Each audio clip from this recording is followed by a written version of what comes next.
Sentí el frío del aire acondicionado cortar mi respiración. No era solo el aire, era la atmósfera de ese despacho, brillante y cruel. Él es tal, detrás de un escritorio de caoba que parecía un altar al dinero, joven, impecablemente vestido. Su nombre era Marcelo, y su sonrisa, perfectamente ensayada, nunca llegó a sus ojos.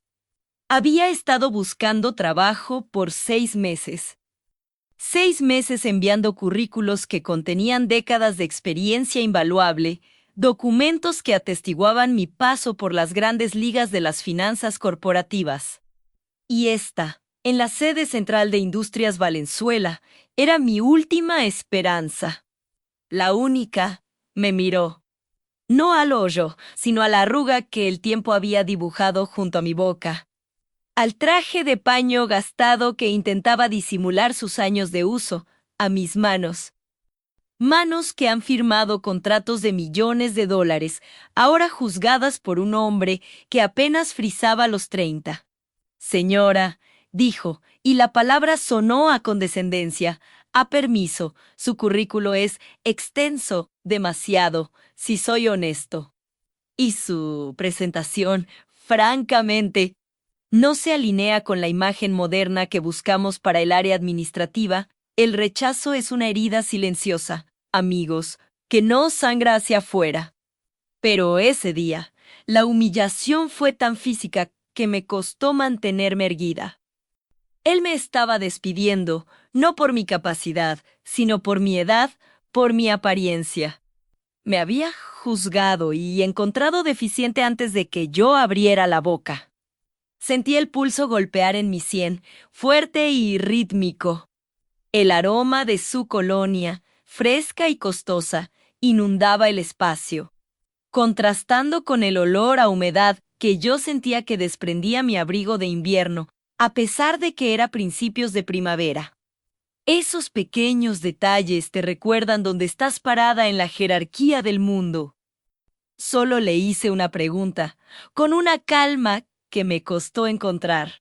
Le pregunté si había leído la sección oculta de mi historial, aquella que detallaba mis logros en fusiones y adquisiciones en los 90, la época dorada de la inversión. Él se rió.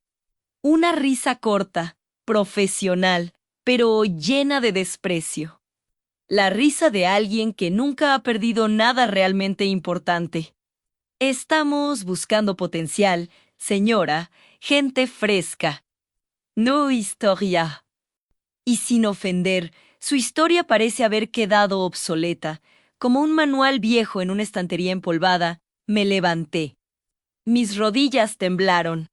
Había un eco en esa oficina, el eco de todas las veces que la sociedad te dice que ya no sirves, que tu valor expiró. Pero en ese instante, al sentir el peso de su arrogancia y la ligereza de su juicio, no sentí tristeza. Sentí una promesa helada. Este hombre joven, que pensaba que la experiencia era una carga y que la vejez era sinónimo de inutilidad, estaba a punto de aprender que lo oculto y lo antiguo a veces guardan el poder más explosivo. Yo, Elena, iba a volver. Y él no sabría que lo golpeó. El olor a diésel quemado en el autobús de vuelta fue un bofetón de realidad, muy diferente al aroma cítrico de la colonia de Marcelo. 30 minutos de viaje de vuelta desde el centro financiero, el reino de cristal y acero, hasta mi diminuto apartamento, mi reino de polvo y facturas pendientes. Para entender el fuego que se encendió en mí, tienen que entender la helada que me consumía. Hace un año, mi vida no era así.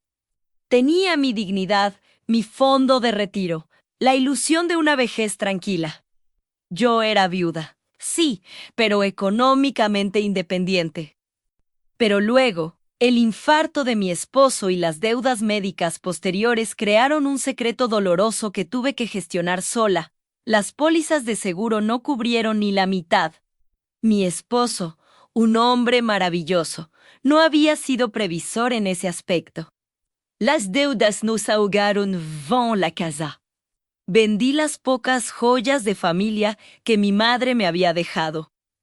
Y cuando pensé que había tocado fondo, la crisis económica global se llevó el valor de los últimos ahorros que me quedaban, invertidos en un fondo que se desvaneció de la noche a la mañana.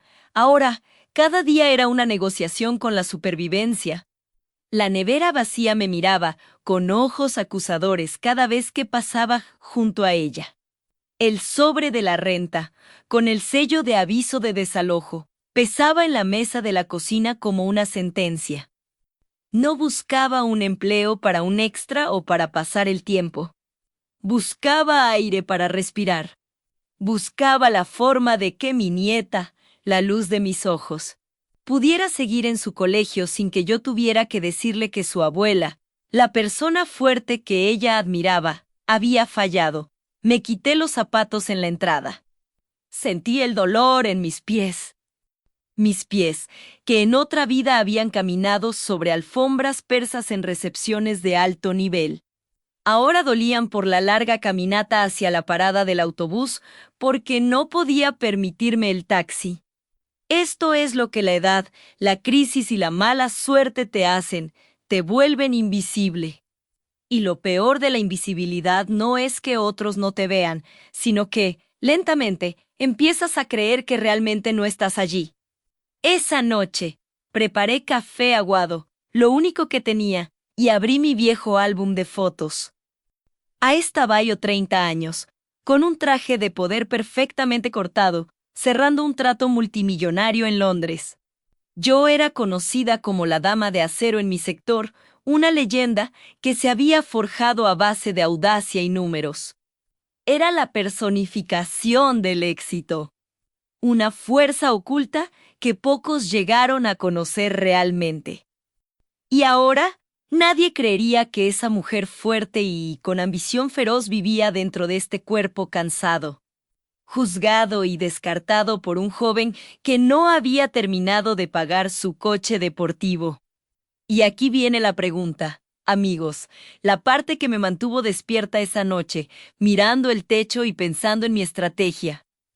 Si la sociedad te niega una oportunidad basándose en algo que no puedes cambiar, ¿está moralmente justificado que uses métodos no convencionales o incluso un poco engañosos para recuperar tu lugar y proveer para los tuyos? Quiero que me respondan en los comentarios con una sola palabra: justicia o pragmatismo. ¿Qué camino habrían elegido ustedes en mi desesperación? El silencio de mi pequeño apartamento era ensordecedor. Me di cuenta de que si quería entrar de nuevo en ese mundo, si quería enfrentarme a Marcelo y demostrarle que la sabiduría no caduca, no podía ir como Elena la víctima. Tenía que ir como la Elena que había permanecido oculta, la que él había despreciado por considerarla obsoleta. Tenía que dejar de buscar un empleo y empezar a construir mi propia estrategia de infiltración. No podía ganar con las reglas de ellos porque sus reglas estaban amañadas. Tenía que cambiar el juego por completo. La primera pieza del rompecabezas era el secreto de la empresa. Las industrias Valenzuela parecían un monolito de éxito, una fachada inexpugnable. Pero mi intuición de lobo viejo me decía que había una grieta, un fallo estructural que ni Marcelo ni sus jefes jóvenes estaban viendo, cegados por los números trimestrales. Una grieta que solo un ojo entrenado en la vieja escuela, un ojo que ha visto 3 recesiones y ha sobrevivido a 2 fusiones hostiles, podría detectar. Me puse a trabajar inmediatamente, a pesar del cansancio. No tenía acceso a bases de datos corporativas de alto nivel. No tenía contactos de Boston que aún me atendieran el teléfono. Pero tenía algo mucho más valioso: la memoria de la historia económica y la capacidad analítica para conectar puntos que otros ignoraban. Empecé a seguir las noticias financieras, pero no las generales que leen todos. Busqué en los boletines de información oscura, aquellos que leen los verdaderos tiburones de las finanzas, aquellos que saben dónde están escondidos los cadáveres corporativos. Y lo encontré el primer indicio. Una pequeña mención, perdida en un informe de deuda soberana, a una adquisición fallida en Centroamérica hace 5 años, un proyecto sepultado. La empresa había perdido millones y el escándalo se había cubierto rápidamente, asegurándose de que la prensa no hiciera preguntas incómodas. Pero en finanzas, nada se cubre por completo. Siempre hay un rastro oculto, como una cicatriz. La información estaba ahí, solo que estaba encriptada para el ojo no entrenado. Si lograba exponer esa cicatriz y, lo que era más importante, ofrecer la cura que nadie había podido dar, mi edad y mi apariencia dejarían de importar. Marcelo me había cerrado la puerta del frente con un golpe seco, pero yo iba a entrar por la puerta de servicio, aquella que solo se abre con un conocimiento prohibido y específico. Esta historia no es solo sobre una mujer mayor buscando trabajo. Es sobre el poder del conocimiento cuando se le da la espalda. Sobre cómo la desesperación puede ser la madre de la reinvención más espectacular. La caída fue dolorosa, sí, y la humillación quemó hasta mis huesos. Pero la caída solo significa que estás a punto de levantarte con un impulso que nunca antes habías tenido. Yo no solo necesitaba un cheque de pago. Necesitaba recuperar mi identidad, mi respeto. El juego había comenzado, y yo, la mujer que acababan de llamar obsoleta, estaba a punto de demostrar que era la jugadora más peligrosa en la sala. El secreto de Valenzuela era mi llave, ahora solo tenía que descifrarlo por completo. La noche era larga, y yo tenía mucho que leer. La venganza, o mejor dicho, la justicia, se serviría fría, pero primero requería una investigación silenciosa y profunda. La oscuridad de mi sala se convirtió en mi centro de comando. Me convertí en una sombra que acecha, buscando el punto débil en el corazón del imperio de Marcelo. Y lo encontraría, lo prometo. El secreto de Valenzuela. Esas palabras se convirtieron en mi mantra, el sonido silencioso que me mantuvo despierta mientras el resto de la ciudad dormía. Me senté frente a mi computadora, la única fuente de luz en mi sala convertida en búnker. Afuera, el mundo era indiferente a mi lucha, pero aquí en la penumbra, yo era una cazadora. Abrí los documentos que había tardado una década en olvidar. Registros públicos de fusiones y adquisiciones de la corporación de Marcelo. Él me había llamado obsoleta, pero la experiencia que él despreciaba era precisamente la llave que yo sostenía. Mis ojos, que ya no veían las letras pequeñas con la claridad de mis 20, se agudizaron con la adrenalina de la urgencia. No estaba buscando errores, estaba buscando patrones. Los errores son accidentes, los patrones son decisiones. El aire acondicionado de mi pequeño departamento luchaba contra el calor de la noche, emitiendo un zumbido constante, un ruido blanco que enmascaraba mis pensamientos. Sentí el olor a papel viejo y café rancio. Hacía 24 horas que no dormía de verdad. Marcelo había construido su imperio demasiado rápido. Como un castillo de naipes, cada nueva adquisición era más impresionante, más ostentosa que la anterior. Pero yo sabía, por mis años en el sector financiero, que la velocidad siempre exigía un precio, y ese precio usualmente era la ética. Mis dedos volaron sobre el teclado, rastreando las subsidiarias menos conocidas. Las que no salían en las revistas de negocios. Descubrí una pequeña empresa de logística que Marcelo había absorbido hace 3 años, justo después de una expansión masiva en el sector de bienes raíces. Se llamaba Transportes Fénix, pero Fénix nunca fue un Fénix. Revisé los informes de ganancias de la empresa antes y después de la adquisición. Antes estaban en números rojos. Después, mágicamente, se convirtieron en el motor silencioso de la cadena de suministro de Marcelo. Demasiado limpio, demasiado perfecto.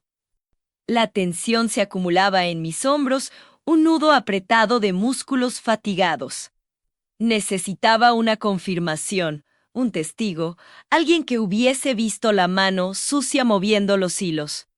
De repente, una imagen mental me golpeó: Ernesto. Ernesto había sido el gerente de operaciones de Transportes Fénix hasta hace unos 8 meses. Lo despidieron por bajo rendimiento, la frase corporativa favorita para deshacerse de quien sabe demasiado. Recordaba a Ernesto, un hombre honesto con la cara surcada por la ansiedad de mantener a su familia.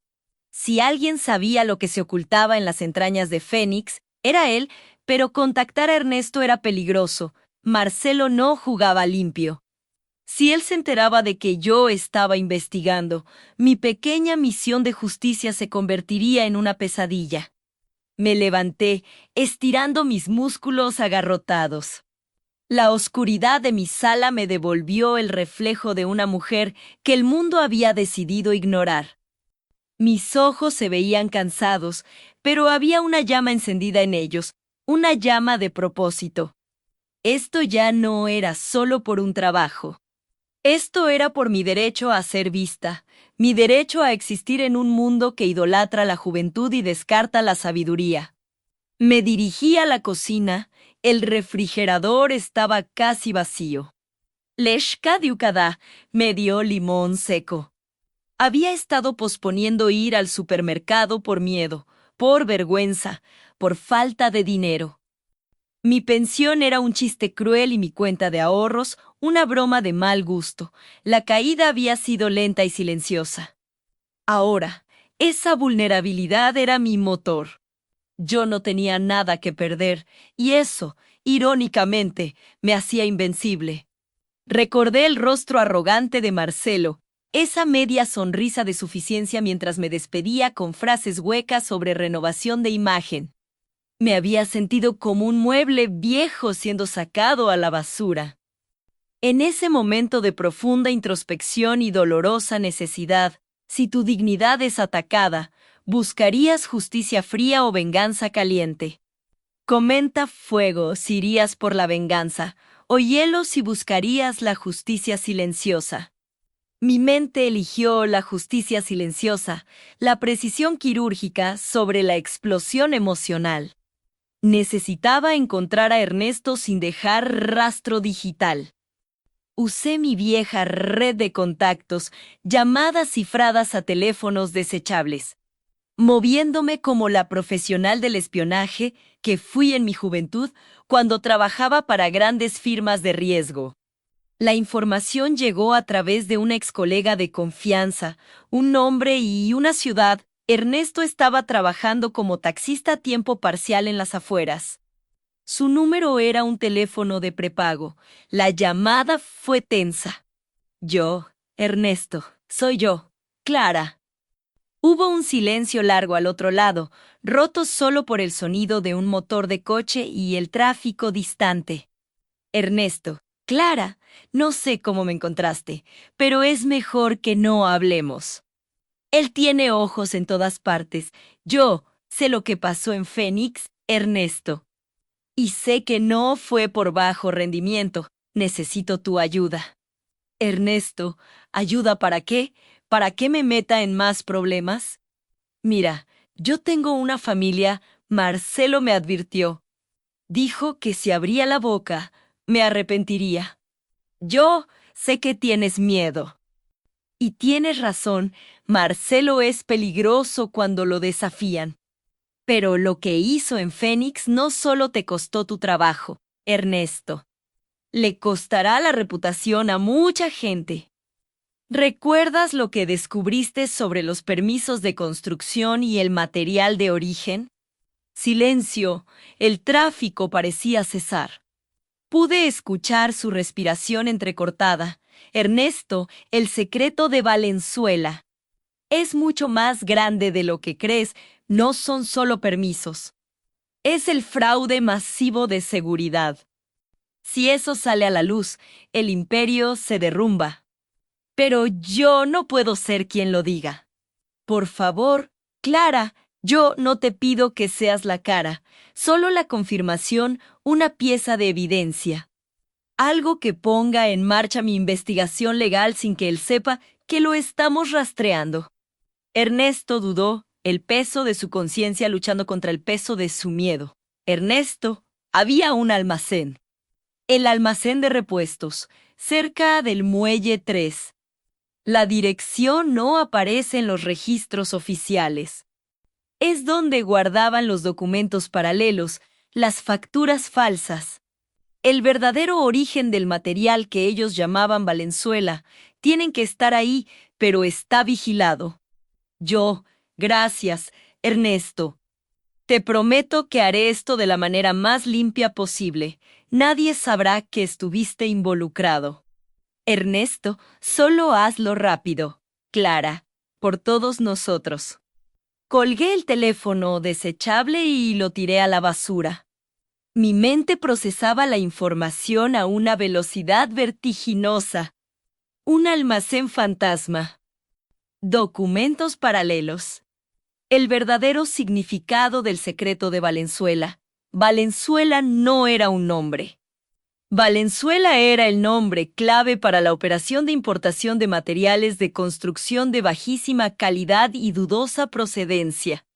Materiales que Marcelo había estado utilizando para construir las modernas torres de oficinas que vendía a precio de oro, poniendo en riesgo la estabilidad estructural de esos edificios. Un fraude no solo financiero, sino potencialmente letal. El gerente arrogante no solo me había rechazado por mi apariencia. Él estaba construyendo su riqueza sobre cimientos podridos. Necesitaba un plan de acción. No podía simplemente irrumpir en un almacén vigilado. Yo era una mujer de edad con conocimientos financieros, no una agente de campo. La realidad de mi situación me recordó la ironía de la vida. Mi cuerpo estaba fatigado. Mis ojos ardían. La noche había pasado y la luz gris de la mañana se filtraba por las persianas. Si alguna vez te dijeron que ya no servías o que eras demasiado viejo para soñar, comparte esta historia con quien necesite saber que la verdadera fuerza reside en la sabiduría y la resiliencia. Me duché con agua fría, sintiendo como la sensación helada dispersaba la niebla del sueño y la frustración. Al mirarme al espejo, no vi a la mujer rechazada de la entrevista. Vi a una est. Mi siguiente paso requería actuar como una persona completamente diferente. Necesitaba infiltrarme en el entorno de Marcelo para obtener una visión general de la vigilancia del muelle. Recordé que Marcelo era un asiduo de los clubes de campo exclusivos, especialmente uno llamado El Cedro, donde se reunían los grandes tiburones de la ciudad para jugar golf y cerrar tratos. Era un ambiente al que yo solía pertenecer antes de mi propia caída financiera, pero del que ahora estaba completamente excluida. Necesitaba una fachada creíble. Mi mente repasó mis activos restantes. Un viejo traje de diseñador que había guardado por si acaso y una pequeña joya que había logrado conservar. La inversión era arriesgada, pero necesaria. Llamé a mi amiga de toda la vida, Sofía. Ella era mi polo a tierra, la única persona que conocía mi situación y no me juzgaba. Sofía, que era dueña de una pequeña boutique de alta costura, me debía un favor gigante. Sofía, Clara, pareces haber tomado 30 años en una noche. ¿Qué pasa? Yo necesito un disfraz, Sofía, el mejor que tengas, y una coartada perfecta. Voy a entrar en El Cedro, necesito parecer que tengo más dinero del que he tenido nunca. Y necesito una historia. Sofía se rió, pero había un tono de excitación en su voz. Sofía siempre había amado el drama y las misiones imposibles. Sofía, vas a desplumar a algún ricachón. Yo voy a exponer a un fraude. Necesito que me presentes como una inversionista extranjera que busca propiedades en la zona. Alguien con liquidez inmediata. Alguien que no toma un no por respuesta. El plan de infiltración comenzó a tomar forma. Sofía me conseguiría el atuendo. Un par de gafas de sol oscuras que cubrieran mis ojos cansados y un bolso discreto pero costoso. Más importante aún, Sofía me daría una identidad, señora Elena, representante de un fondo de inversión suizo, interesada en proyectos de infraestructura en crecimiento. La inversión suiza era Marcelo. La infraestructura era su castillo de naipes. Al día siguiente me transformé. El traje gris oscuro me devolvió una imagen de poder y sofisticación. Las arrugas seguían ahí, sí, pero la postura era diferente. Ya no era la mujer derrotada que suplicaba un puesto. Era la depredadora, lista para el acecho. Llegué a El Cedro al mediodía. El aire olía a pasto recién cortado y colonia cara. Me movía con una confianza ensayada pero profunda. Marcelo no estaba allí, pero yo no lo buscaba a él.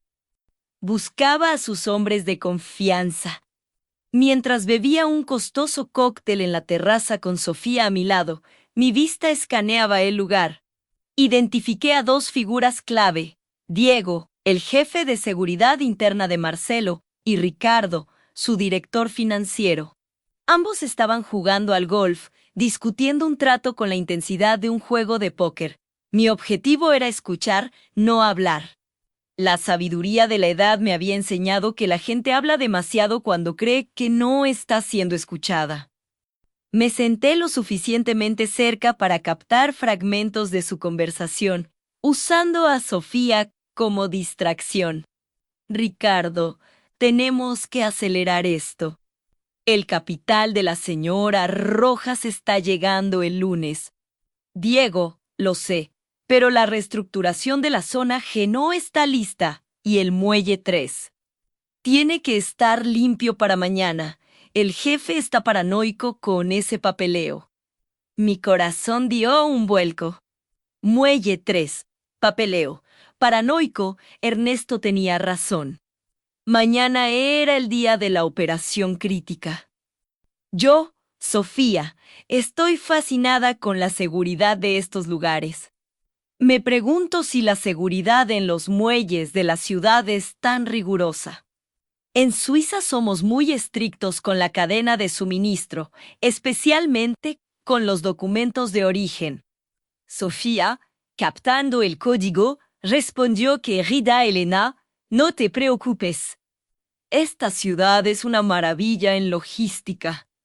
Aunque he oído rumores de que a veces los pequeños almacenes clandestinos tienen sus propios problemas de limpieza. La palabra clandestino fue la clave. Diego levantó la mirada, evaluándome rápidamente. El traje, la actitud, el acento ligeramente modulado. Parecía convencido de que yo era inofensiva o, peor aún, una oportunidad de negocio. Diego se acercó a nuestra mesa. Diego, disculpen. Soy Diego, escuché su conversación. ¿Interesada en logística? Yo, solo en la transparencia. Señor Diego, mis fondos son muy sensibles a cualquier riesgo estructural o legal. Diego, aquí no hay riesgos, señora Elena. Todos nuestros documentos están en orden. Tenemos un sistema robusto, incluso para nuestros almacenes menos visibles. Me dio exactamente lo que necesitaba. La confirmación de la existencia de almacenes fuera del registro principal y su preocupación por la limpieza. Necesitaba saber cuándo por y por Seomo iban a mover los documentos para limpiarlos. Yo espero que sí. Si encuentra alguna dificultad con la auditoría de mañana, por favor, avíseme. El tiempo es oro. Mañana. Sabía que la limpieza se refería a la destrucción de los documentos de Valenzuela. Tenía menos de 12 horas para actuar. Esa tarde, regresé a mi búnker. Ya no había tiempo para sutilezas ni para la investigación pasiva. Había llegado el momento de la acción. Necesitaba entrar en ese almacén y sacar la evidencia antes de que fuera incinerada. Me concentré en el mapa de los muelles El Muelle 3. Áreas industriales. Acceso controlado, pero probablemente con poca vigilancia nocturna. Asumiendo que nadie sospecharía de un simple trabajo de limpieza. Recordé una habilidad olvidada de mis días universitarios, la cerrajea. No era una ladrona, pero la necesidad agudiza la inventiva. Pedí un kit de ganzúas de entrenamiento por mensajería urgente, usando una identidad falsa y pagando en efectivo. Mientras esperaba, repasé mentalmente la lista de lo que encontraría: facturas de materiales de bajo coste, permisos falsificados y probablemente el documento maestro que conectaba a Valenzuela con Marcelo. Sentí el frío metálico de la ganzúa en mis manos temblorosas. Esto era una locura. Estaba a punto de cometer un allanamiento de morada para recuperar mi dignidad. La noche caí y me puse ropa oscura, zapatillas cómodas y guantes. Dejé la sofisticación de Elena atrás. Ahora era solo Clara, la mujer que se negaba a ser silenciada. Antes de salir, miré mi reflejo una última vez. Mis ojos eran diferentes. Ya no reflejaban el dolor de la pérdida, sino el enfoque de la misión Ligue Acid Linoleic Muelle 3. El aire olía a sal, petróleo y acero oxidado. El almacén, una estructura vieja y gris, estaba justo donde Ernesto había dicho. No había luces encendidas. Solo la silueta de un guardia de seguridad, sentado perezosamente en una pequeña garita a 100 metros de distancia. Estaba mirando su teléfono, distraído. Perfecto, me moví como una sombra, pegada a las pilas de contenedores. El sonido de mis pasos era amortiguado por el pavimento áspero. Cada inhalación era tensa, cada latido, un tambor en el silencio de la noche industrial. Llegué a la puerta lateral del almacén. Una cerradura vieja y simple. Introduje la ganzúa. El metal frío contra el metal. Concentración total. No podía haber errores. Recordé la sensación, el leve clic que indica la posición de los pistones internos. 1 minuto, 2 minutos. El sudor me corría por la sien. El guardia seguía inmerso en su teléfono, y entonces el sonido más hermoso y discreto. Clic. La puerta cedió. Entré en la oscuridad absoluta. El aire interior era denso. Olía a polvo, humedad y algo químico. Encendí mi pequeña linterna, moviendo el haz de luz con precisión. El almacén estaba lleno de cajas apiladas. Necesitaba el área de papeleo. Caminé entre los pasillos estrechos, buscando algo que pareciera una oficina improvisada. Finalmente, en la parte trasera, detrás de una cortina de lona, encontré un escritorio viejo y archivadores metálicos, la evidencia. Abrí el primer archivador, documentos y más documentos. Mi corazón se aceleró. Eran los archivos de Transportes Fénix, y encima de la pila, un folder rojo brillante, la etiqueta escrita a mano, VNZ. Valenzuela, abrí el folder. Dentro, encontré no solo las facturas falsas, sino un libro de contabilidad secundario, escrito a mano con una pulcritud aterradora, detallando los sobornos a inspectores de obras y, lo más crucial, un análisis de riesgo estructural. El informe advertía que los materiales Valenzuela tenían un riesgo de falla del 20% en caso de sismo medio. Marcelo lo sabía, no era negligencia. Era maldad pura, calculada. Estaba dispuesto a sacrificar vidas por márgenes de ganancia. Tomé fotografías de cada página con mi teléfono. No podía llevarme todos los originales, era demasiado arriesgado. Solo necesitaba la prueba digital e incriminatoria. Justo cuando estaba guardando mi teléfono, el sonido de un vehículo acercándose. No el del guardia, un motor más potente.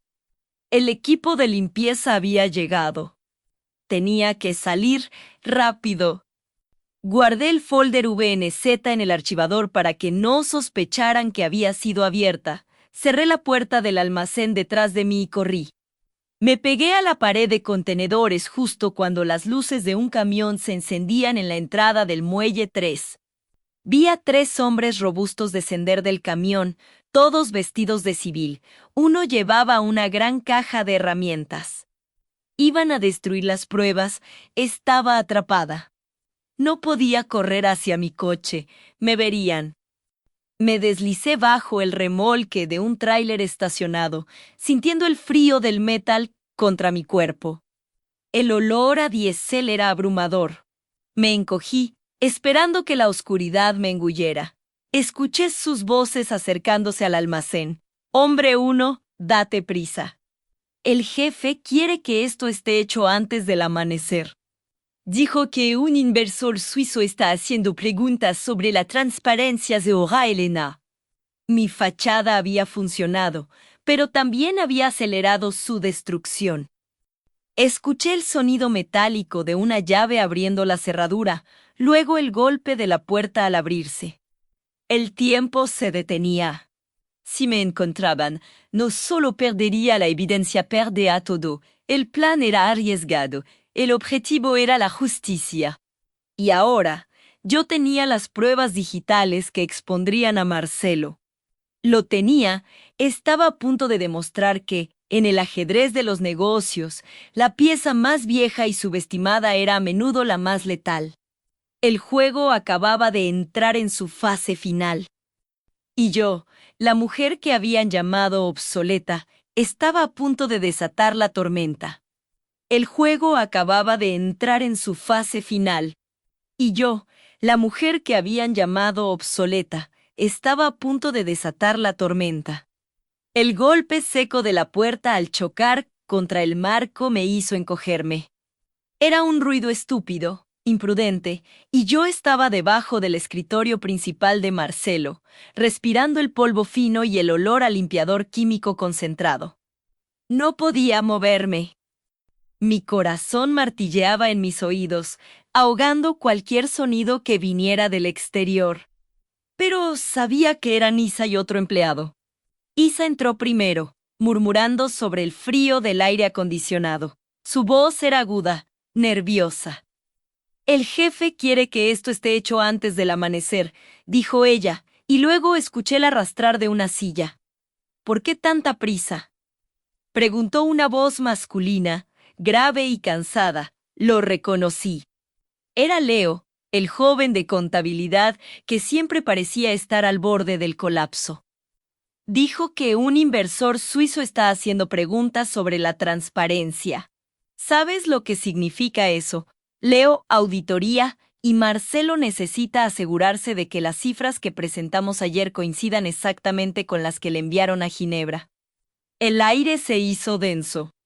Mis músculos estaban tensos, listos para saltar o para rezar. La única luz venía de la pantalla parpadeante del monitor que proyectaba sombras alargadas.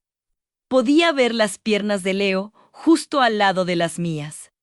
Un paso en falso, un estornudo, la más mínima vibración de mi teléfono oculto, y la misión se habría terminado. Apreté la pequeña unidad USB, ahora llena con la verdad, contra mi palma. Era mi única arma, pero, Isa, si las cifras no coinciden. ¿No es eso? No seas ingenuo, Leo, lo interrumpió Isa con un tono mordaz. Solo hay que asegurarse de que, parezca, que coinciden. Revisa los archivos de gastos de consultoría. Marcelo firmó 3 contratos fantasma el mes pasado. Hay que diluir esos montos en los reportes de viajes. Sentí un escalofrío que no tenía nada que ver con el aire acondicionado.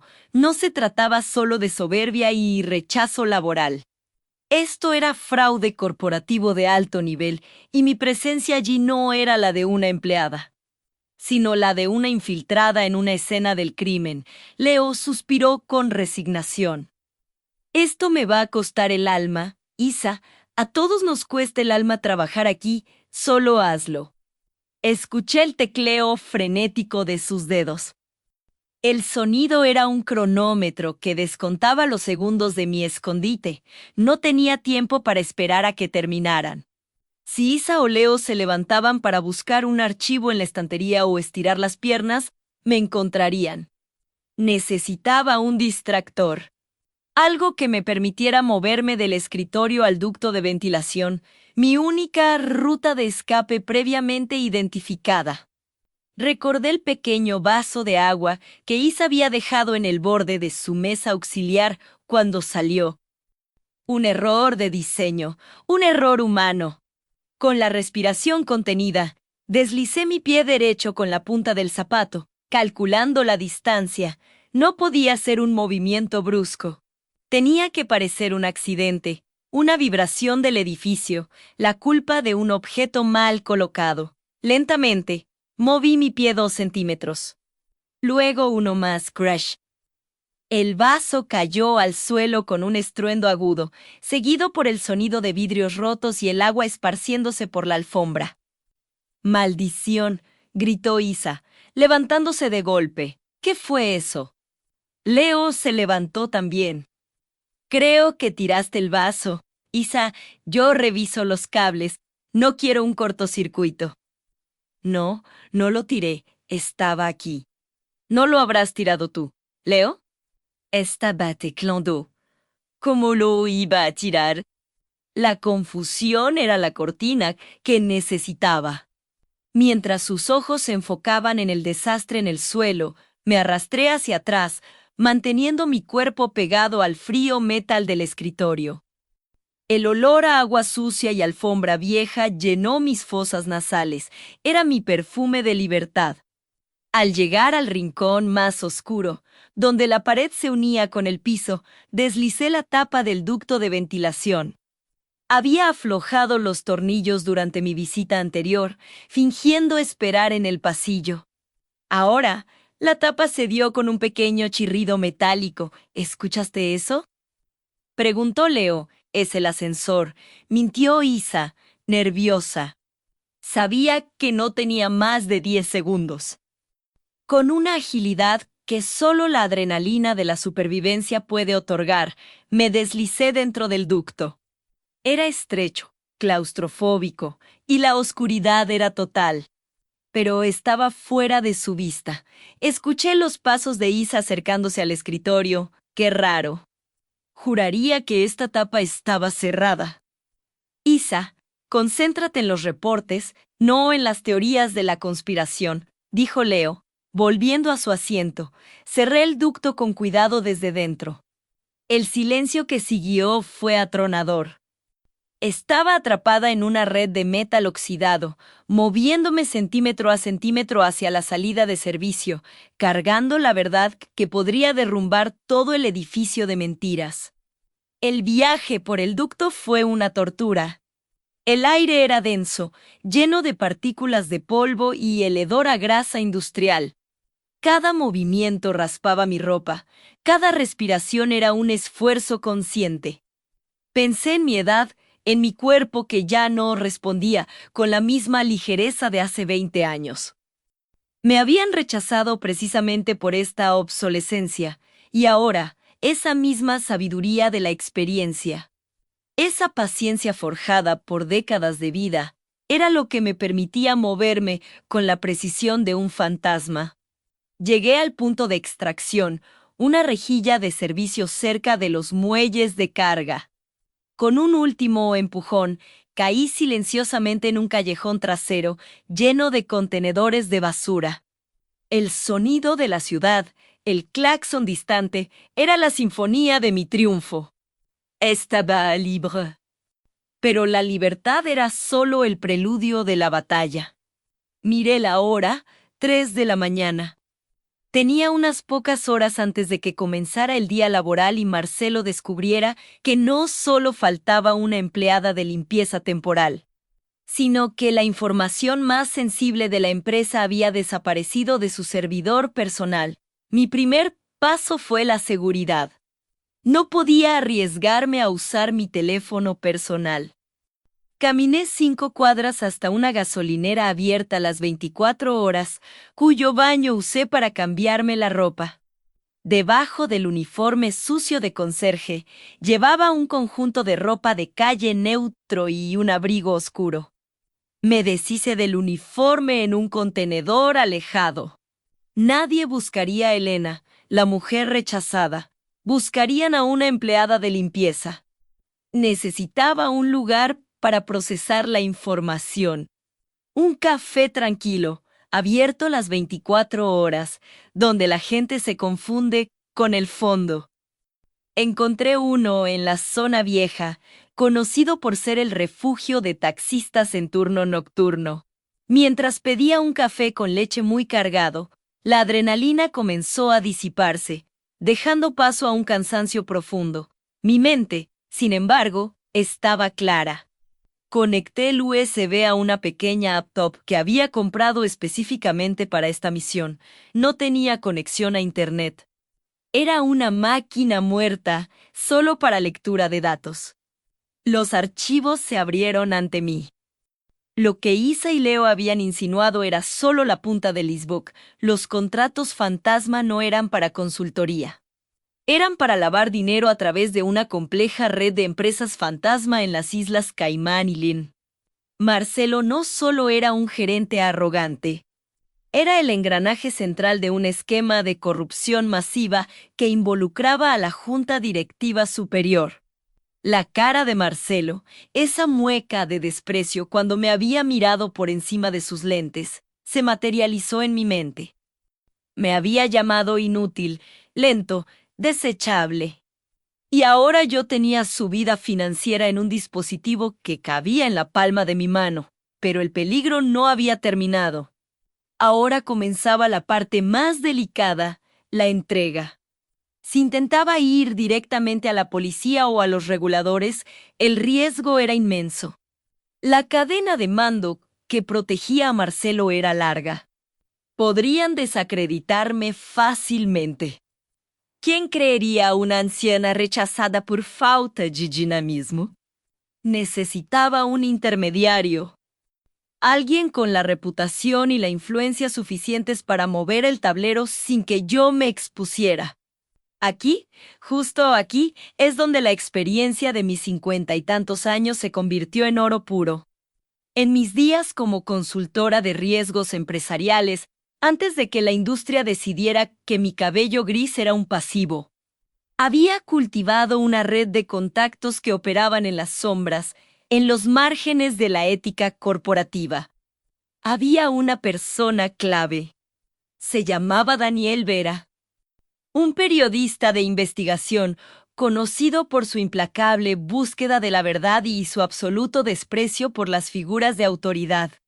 Lolan amó el contacto fantasma porque nunca publicaba bajo su nombre real, pero sus reportajes siempre detonaban. Necesitaba contactarlo de la manera más segura posible. Los correos encriptados eran demasiado obvios. Los mensajes de texto podían ser rastreados. Tenía que usar un canal que existía antes de que existiera el Internet. Saqué de mi bolso un pequeño sobre con un número de teléfono escrito a mano y una frase clave: el jardín de las cenizas florece en invierno. Esta frase era un código secreto. Significaba que tenía información verificada que ponía en peligro a una gran corporación. Y que debía reunirme en el punto muerto acordado de nuestra última operación hace una década. Pero mientras esperaba que amaneciera, mientras observaba a los taxistas entrar y salir del café, una ola de duda y cansancio me golpeó. ¿Valía la pena todo esto? Arriesgar mi seguridad, mi escasa estabilidad.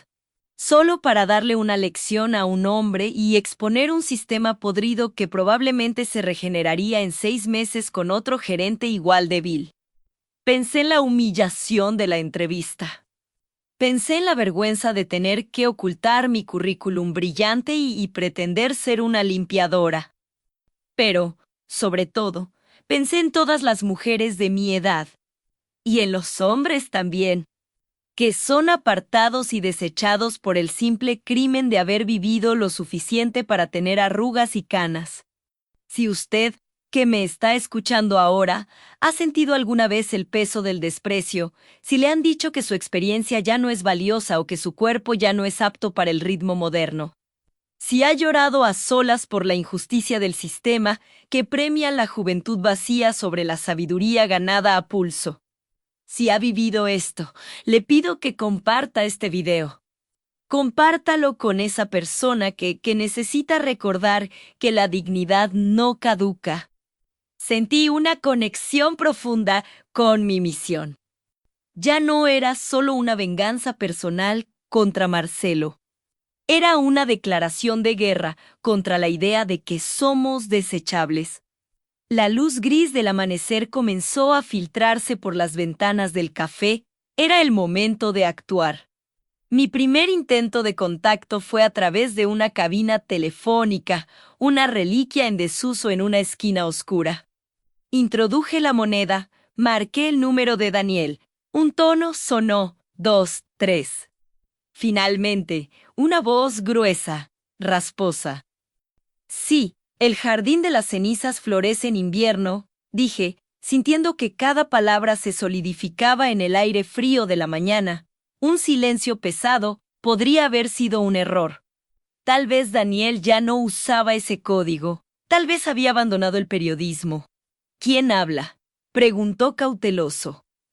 Una vieja amiga que trae una cosecha que quemará a los cultivadores, respondí, usando el concho que habíamos inventado para confirmar identidad sin usar nombres. Una risa áspera resonó a través del auricular, Helena. Sabía que un día te cansarías de la jardinería ligera. ¿Qué tienes? Tengo un servidor entero. Pruebas de lavado de dinero, evasión de impuestos y contratos falsos que hacen que el TANEC parezca un bote salvavidas, le dije, mi voz vibrando con la importancia de la carga que llevaba. Dame detalles. Y dame un lugar. Ahora, no puedo darte los detalles por teléfono. Necesito un punto muerto, Daniel. Uno que solo tú y yo conozcamos. El lugar de los azulejos rotos. El lugar de los azulejos rotos era una antigua estación de metro abandonada en las afueras. Un sitio que ambos habíamos usado hace años para un intercambio de información peligroso. Era un lugar sin vigilancia, sin cámaras y con múltiples rutas de escape. «Media hora», contestó Daniel y colgó sin despedirse. Sentí una punzada de alivio. La evidencia estaba a punto de cambiar de manos. Pero justo cuando guardaba la laptop, un pequeño detalle en la pantalla me hizo congelarme. Mientras copiaba los archivos, el software espía que Marcelo había instalado en su servidor había ejecutado una pequeña acción de rutina. Algo que yo había ignorado en el fragor de la huida. No era un rastreo de IP, sino un ping a una dirección de correo electrónico encriptado que notificaba sobre cualquier acceso inusual al servidor, incluso si los archivos no eran modificados. El ping se había disparado hacía menos de 2 horas. Y la dirección de correo electrónico no pertenecía a Marcelo. Pertenecía a alguien de seguridad corporativa de la propia empresa, un hombre llamado Vargas. No solo me estaban buscando. Sabían exactamente cuándo y dónde se había accedido al servidor, aunque no supieran quién era yo. Tenía solo media hora antes de que Vargas y su equipo comenzaran a rastrear cualquier movimiento sospechoso en la ciudad. El plan de encuentro con Daniel Oank Seguro ahora era una carrera contra el tiempo y la tecnología corporativa que yo, irónicamente, había ayudado a diseñar en mi juventud. Me levanté del café, dejando el dinero exacto sobre la mesa. El cansancio había desaparecido, reemplazado por la claridad cortante del peligro inminente. Necesitaba un elemento de distracción para el encuentro. Recordé que mi antigua casa matriz, aquella donde había trabajado en consultoría, estaba organizando una gran conferencia de prensa ese mismo día a las 8 de la mañana, a solo 10 minutos del lugar de encuentro con Daniel. Un plan audaz comenzó a formarse en mi mente. Usaría el caos de una multitud y la presencia de la prensa para camuflar mi propia entrega de información. Mientras caminaba rápidamente hacia el metro, mi mente repasaba las contingencias. Si Vargas me estaba rastreando, probablemente buscaría vehículos o patrones de transporte. Yo tomaría el camino más lento, el de los callejones y las escaleras de servicio. Moviéndome como una sombra, llegué a la estación abandonada. El aire aquí era más frío y el olor a humedad y metal oxidado llenaba el ambiente. La única luz venía de los agujeros en el techo, proyectando círculos fantasmales sobre los azulejos verdes rotos del andén. Daniel no estaba. Mi reloj marcaba los 20 minutos. 10 minutos después, escuché un sonido. No era el crujido de la grava, sino el sonido más sutil de un cigarrillo siendo encendido. «Llegas tarde, Elena», dijo Daniel, saliendo de las sombras de un vagón abandonado. Era un hombre fornido, con ojos penetrantes y una barba descuidada. «Tuve que tomar la ruta escénica», dije, acercándome. «Trajiste lo que te pedí, siempre». Daniel me tendió una pequeña maleta de mano. No era una maleta, sino un disco duro externo sellado herméticamente con una encriptación militar. Era nuestro protocolo para transferir documentos sensibles. ¿Estás segura de que esto vale el riesgo?, preguntó Daniel, exhalando humo lentamente. «Vale la caída de un imperio de la vanidad», respondí, abriendo la laptop y conectándola al disco duro. Comencé la transferencia de archivos. Cientos de gigas de estados de cuenta fraudulentos, correos electrónicos incriminatorios y grabaciones de audio veladas. La barra de progreso avanzaba dolorosamente lenta. En medio de la transferencia, Daniel me detuvo. «Hay un detalle que necesito saber, Elena. ¿Por qué tú? ¿Por qué esta empresa?» Ellos me menospreciaron. Me dijeron que mi apariencia no era la de la imagen que vendían. Querían juventud y condescendencia. Yo les voy a dar la verdad y la bancarrota. Daniel sonrió, un gesto de admiración. «Eso es lo más peligroso de los desechados, Elena. No tienen nada que perder. Y tienen todo el tiempo del mundo para planear», añadí. De repente, un destello. Era el reflejo de una linterna en la entrada de la estación. «Maldición», murmuró Daniel. «Vargas ya debe estar aquí». Vargas no había rastreado mi teléfono. Había rastreado el patrón. Sabía que quien accedió al servidor era inteligente y no usaría vías comunes. Había apostado por un punto muerto. Y había acertado. «Tenemos que irnos». «Ahora», dije, sintiendo el pánico mezclado con la rabia. La transferencia estaba al 85%. No voy a dejar la evidencia. «Es demasiado. Concéntrate», le ordené, mi voz volviéndose la de una comandante. Era mi antigua voz, la que había usado en las salas de juntas. «Tú sales con el 90%. Yo me encargo del resto». Mi plan se activó al instante. Había notado un cableado suelto cerca de un panel de control obsoleto. Un cortocircuito podría darnos unos preciosos segundos. Mientras Daniel desconectaba la unidad, asegurando la evidencia, corría hacia el panel. Mis dedos, aunque envejecidos, recordaban la sensación de los fusibles y la manipulación de circuitos. «Elena, no», Es demasiado peligroso. Ignoré su advertencia. Mis manos trabajaron con la velocidad de la necesidad. 2 cables unidos, un chispazo, ¡boom! Un estallido, seguido por la oscuridad total en la estación. El humo comenzó a llenar el aire. ¡Corre, Daniel! ¡Sácale esto al mundo!, grité. Escuché el sonido de Daniel alejándose a toda velocidad.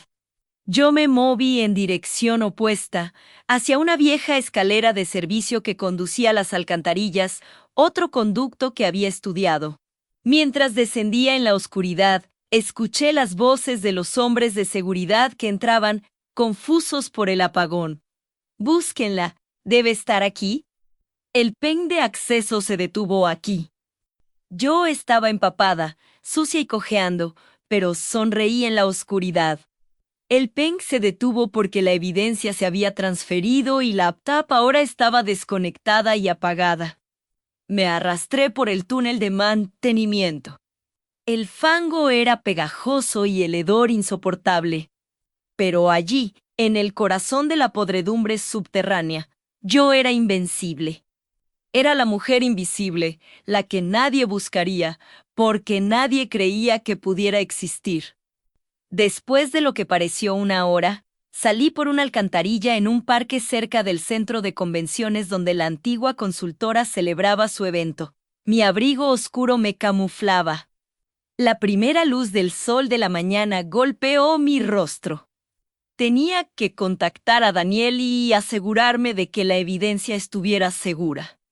Usé un teléfono desechable que Daniel me había entregado al pasar. El mensaje era simple, encriptado con una clave que solo él entendería. El invierno ya está aquí. El azulejo tiene la marca del topo. Esperé su respuesta. Sentada en un banco, mezclada con los primeros corredores matutinos, la respuesta llegó encriptada. El topo es ciego, pero el suelo tiembla. Eso significaba que Daniel tenía los archivos y que la investigación comenzaría en menos de 24 horas. Había cumplido la primera fase de mi misión. Pero algo me decía que Marcelo no se quedaría de brazos cruzados cuando se diera cuenta de la magnitud de lo que había perdido. Su venganza sería tan personal como mi ataque. Mi rostro, cansado y con los ojos hinchados por la falta de sueño, se reflejó brevemente en la ventana de una cafetería. Ya no era Elena la rechazada, era Elena la catalizadora. Ahora, tenía que desaparecer de la faz de la tierra por unos días. Necesitaba que el mundo se enfocara en los archivos de Daniel, no en mí. Tenía que volver a la invisibilidad. Mientras caminaba, noté un pequeño camión de limpieza municipal estacionado en la calle. Un detalle menor, casi imperceptible. Pero había algo extraño. Un hombre estaba revisando los contenedores de basura, no buscando desechos, sino buscando algo más. Vestía un uniforme de limpieza, pero sus zapatos eran caros, de cuero brillante. ¿Era Vargas o uno de los suyos? Estaban rastreando el rastro de la empleada de limpieza desaparecida, buscando el uniforme desechado que yo había dejado. El juego no se había detenido. Solo había cambiado de tablero. Necesitaba un lugar donde nadie buscaría a una mujer de mi edad y apariencia. Un lugar que fuera un contraste total con la riqueza de la empresa de Marcelo. Un refugio que yo conocía por mis años de trabajo social voluntario antes de mi propia crisis financiera. Me dirigí al barrio de la pequeña Habana, a un albergue para mujeres mayores sin techo, gestionado por una organización benéfica. Me pondría un nombre falso, me mezclaría con la miseria y el anonimato. Allí, nadie preguntaría por mi currículum ni por mi pasado corporativo. Llegué al albergue y me registré bajo el nombre de Carmen. Me dieron una cama, una manta áspera y una cena sencilla. El ambiente era de resignación silenciosa. Mientras estaba sentada en mi cama, sintiendo el crujido del colchón viejo, Saqué de mi bolsillo un pequeño objeto. Era una pequeña grabadora digital del tamaño de una moneda. Durante mi entrevista y mi breve estancia en el piso de Marcelo, había logrado grabar conversaciones clave, no solo sobre el fraude, sino sobre las amenazas que él hacía a sus empleados. La evidencia digital de Daniel lo haría caer. Pero la evidencia de audio, mi grabación oculta, lo silenciaría para siempre, exponiendo su crueldad y soberbia personal. El juego estaba por terminar, pero la confrontación final. El momento en que Marcelo entendería quién era realmente la mujer que había despreciado, aún estaba por venir. Yo era la pieza más vieja y subestimada, y estaba lista para dar jaque mate. Y la tormenta apenas estaba juntando fuerzas. El frío de la grabadora aún estaba en mi mano, un pequeño cilindro de verdad. La noche que siguió a mi descubrimiento no fue de descanso, sino de planificación quirúrgica. Daniel, asustado pero decidido, se había convertido en mi aliado más efectivo. Lo contacté no a través de llamadas que pudieran ser rastreadas, sino por canales seguros que mi experiencia de décadas me había enseñado a utilizar. Le di instrucciones claras. Tenía que asegurarse de que la transferencia de datos clave se hiciera a un servidor externo. Un plan de contingencia que yo ya había activado con mi equipo legal.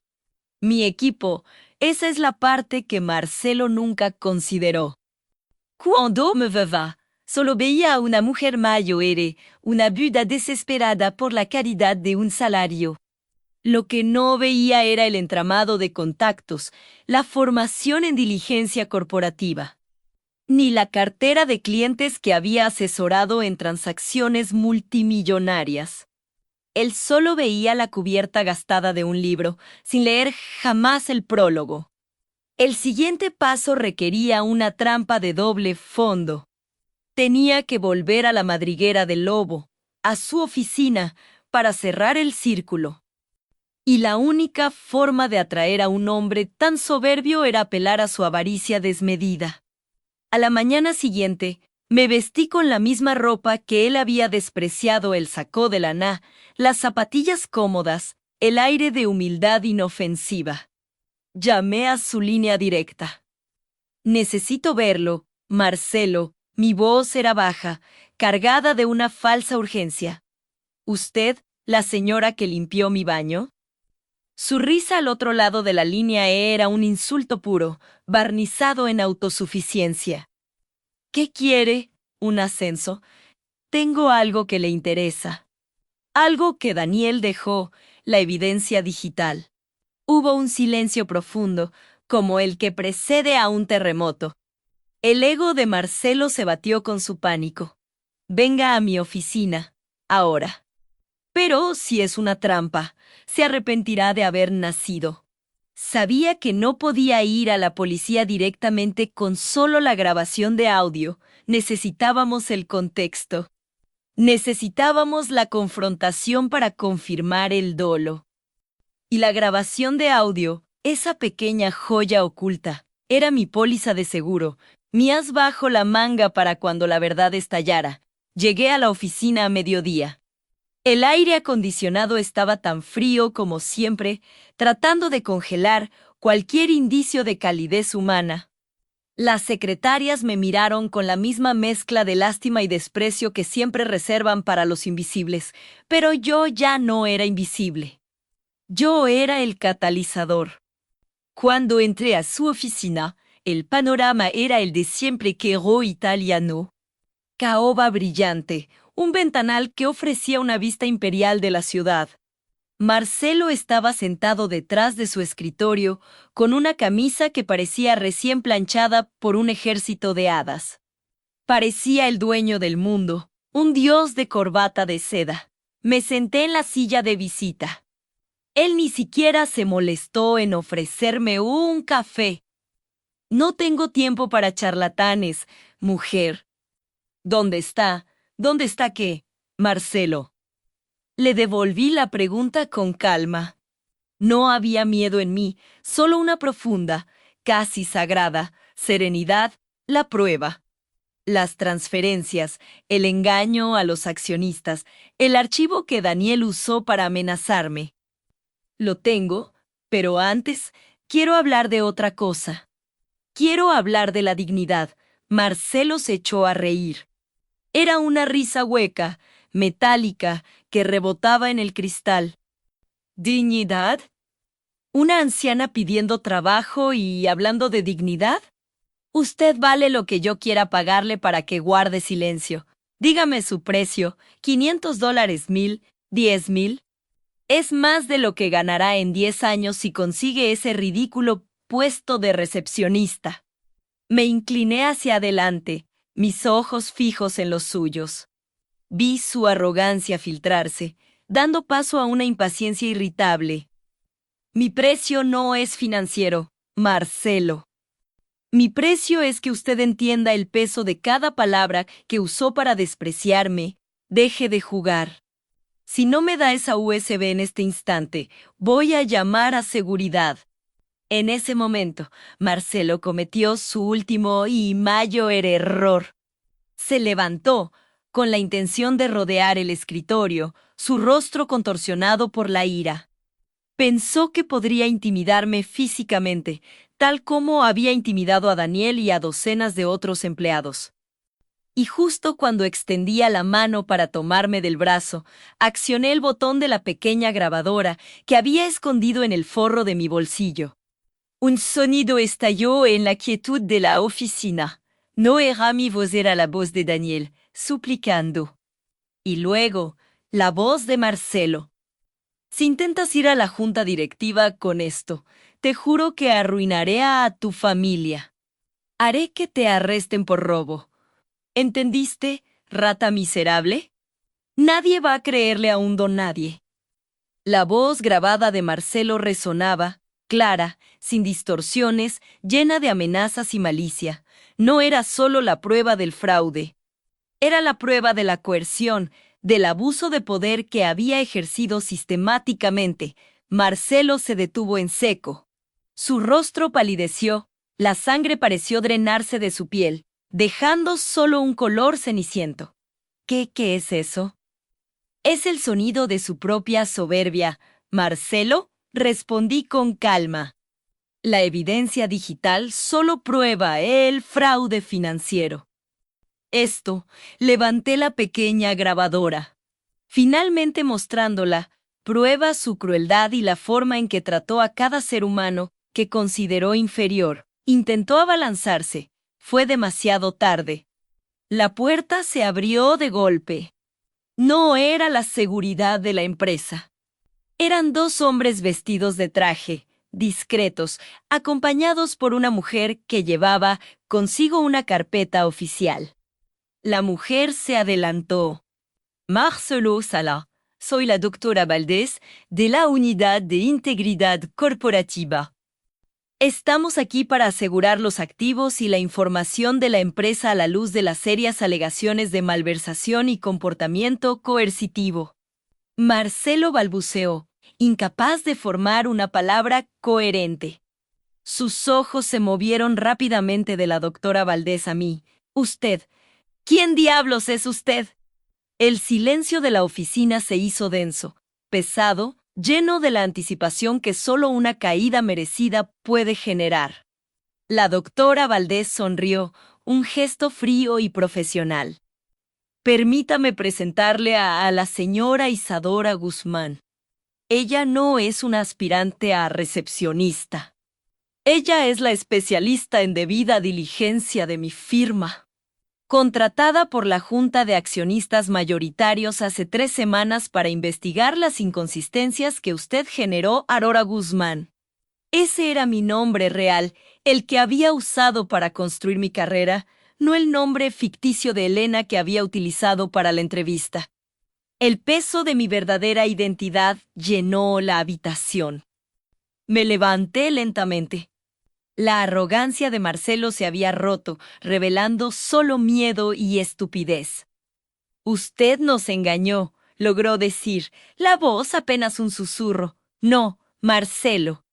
Usted se engañó a sí mismo. Usted eligió ver la pátina de la vejez y la necesidad, y descartó la posibilidad de que esa vejez viniera acompañada de experiencia, conexiones y un instinto infalible para detectar la corrupción. Me acerqué a su escritorio. Mis manos ya no temblaban. La misión estaba completa. Puse la grabadora sobre el brillante ébano, como un punto final en una sentencia de muerte profesional. Mientras la policía corporativa comenzaba a asegurar los archivos y a leerles sus derechos, los ojos de Marcelo se fijaron en mí por última vez. En su mirada no había rencor. Solo el terrorífico reconocimiento de haber subestimado a su enemigo hasta el punto de la autodestrucción. Él, que se creía tan inteligente, había caído en la trampa más antigua del mundo, juzgar un libro por su portada. El silencio se rompió cuando lo escoltaron fuera.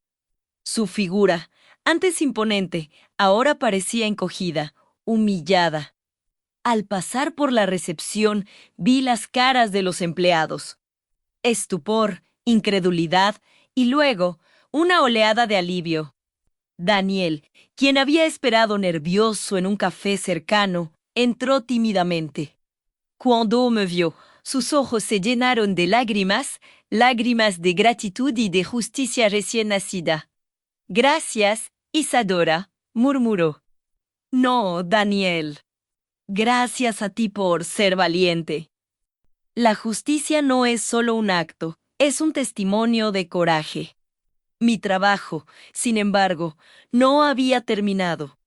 Pasé las siguientes semanas supervisando la transición, asegurando que la empresa pudiera recuperarse sin los parches tóxicos de Marcelo. Me reuní con los empleados, no como la investigadora temida, sino como una mentora. Les devolví la dignidad que Marcelo les había arrebatado. Les enseñé que el valor de un ser humano nunca se mide por la edad o por el salario, sino por la integridad que mantienen cuando nadie está mirando. Hubo una semana particularmente intensa, donde tuve que revisar cientos de correos electrónicos del archivo de Marcelo. En uno de esos correos encontré un pequeño detalle, casi un easter egg corporativo, la marca específica de café gourmet que Marcelo ordenaba cada mañana. Un café tan exclusivo que solo unos pocos sabían de su existencia. Ahora, si eres de los que llegaste hasta este punto del relato, te desafío a comentar el nombre de la marca de café en los comentarios. Es una señal secreta, un pacto entre tú y yo, de que valoras la atención a los detalles y que la verdad, por oculta que esté, siempre sale a la luz. La empresa se estabilizó. La junta directiva, avergonzada por el descuido, implementó nuevas políticas de inclusión y diversidad, con un énfasis especial en valorar la experiencia senior. Me ofrecieron un puesto permanente en el consejo, pero lo rechacé. Mi misión ya estaba cumplida. Yo no busco un trono, sino justicia.